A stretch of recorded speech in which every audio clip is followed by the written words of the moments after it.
Vous ne manquez probablement pas de projets photo pour cet été et je suis très content, bien content des possibilités qui s'offrent à nouveau à nous.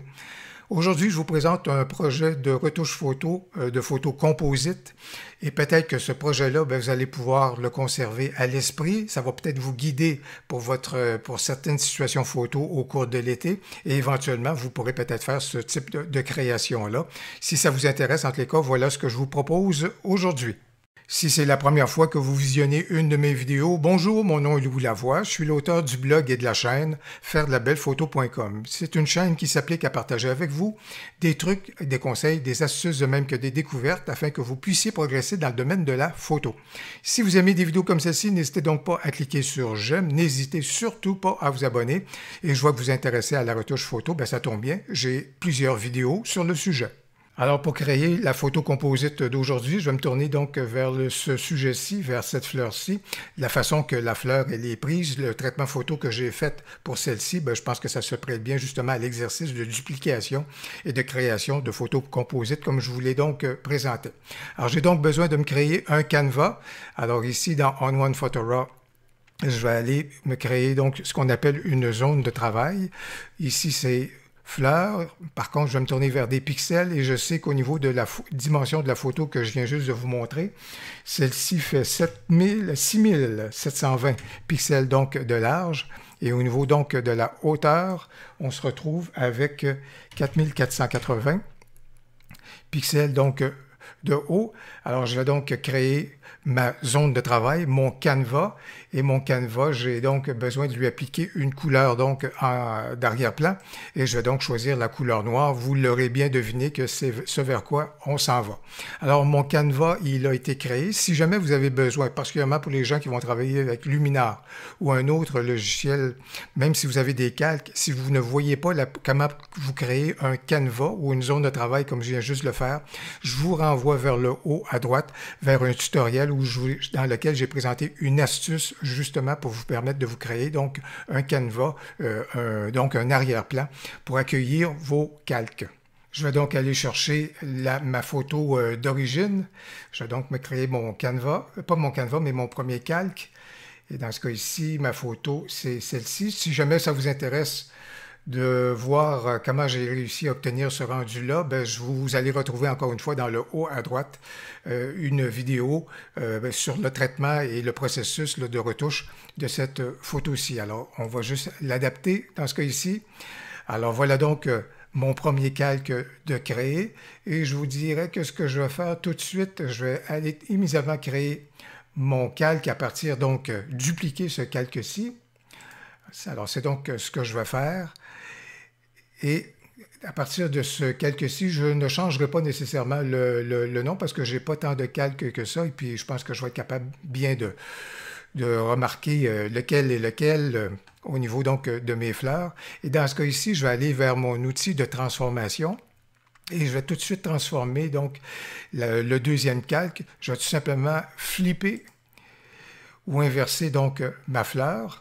Alors, si je fais juste réduire l'opacité de ce deuxième calque-ci, vous allez donc voir que on est donc en direction de ce rendu-ci. Alors, déjà, ça peut être intéressant.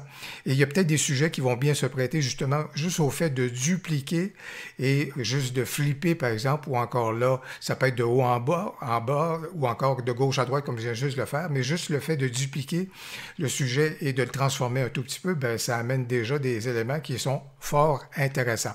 Or, dans ce cas ici, ce que je vais faire, donc, je vais profiter du fait que je suis dans l'outil de transformation de On One Photo Raw, donc juste ici qui sont les espèces de pôles géométriques que vous voyez là. Et je vais donc prendre ce calque-ci et le déplacer. Mon opacité du deuxième calque est à peu près à 50%, ce qui me permet donc de voir ce que je suis en train de faire au niveau donc de ma photo. Alors voilà donc une première direction. Et si je reviens sur mon premier calque, donc, j'active à nouveau donc mon premier calque et ma photo donc d'origine. Dans ce cas ici, encore une fois, l'outil de transformation est activé et je vais donc déplacer ce premier calque-là vers la gauche, tout simplement pour créer une certaine distance entre mes deux sujets, entre mes deux fleurs, comme vous pouvez donc le constater. Alors donc, en travaillant à 50%, comme vous avez pu le voir, juste ici avec le deuxième calque, ça nous permet donc de voir, et non pas de travailler de façon approximative, mais de travailler de façon plus réelle, je vous dirais, de façon plus définie, donc ce qu'on veut obtenir au niveau donc de la composition de notre photo. Puisque j'aime bien ma composition, je vais donc m'appliquer à modifier la couleur de ma fleur de droite. Il y a plusieurs outils qui nous permettent d'arriver à des résultats à ce chapitre-là, mais aujourd'hui, je vais me tourner vers un outil ou une façon de faire qui est un peu inusitée, mais je vais aller vers le noir et blanc. Et là-dedans, à ce moment-là, ce que je vais faire au niveau du toner, je vais donc apporter une teinte au niveau des zones d'ombre, qui va venir donc affecter ma fleur à la droite. Et là-dessus, j'aime bien un côté un peu bleuté. Ça pourrait être très sympathique d'aller dans ce sens-là. Et ce que je vais faire, c'est que, évidemment, tout ça, ça ne paraît pas comme c'est là parce que mon mode de fusion n'est pas sélectionné de façon correcte. Alors là-dessus, ce que je vais donc faire, c'est aller normal, assombrir, multiplier. Vous voyez qu'il y a différents possibilités qui viennent donc s'ajouter. Vous voyez que quand je manipule tout cela ici, ça a des effets qui sont fort intéressants et créatifs, mais ici, je vais sélectionner donc teinte, et la teinte, puisque j'ai modifié la teinte dans mon toner juste ici, c'est donc cette teinte-là qui vient donc s'appliquer, et je pourrais, si je voulais donc faire certains ajustements tout simplement au niveau donc du rendu, l'amener dans une couleur ou dans une autre, comme vous pouvez le constater, ça pourrait être bien sympathique.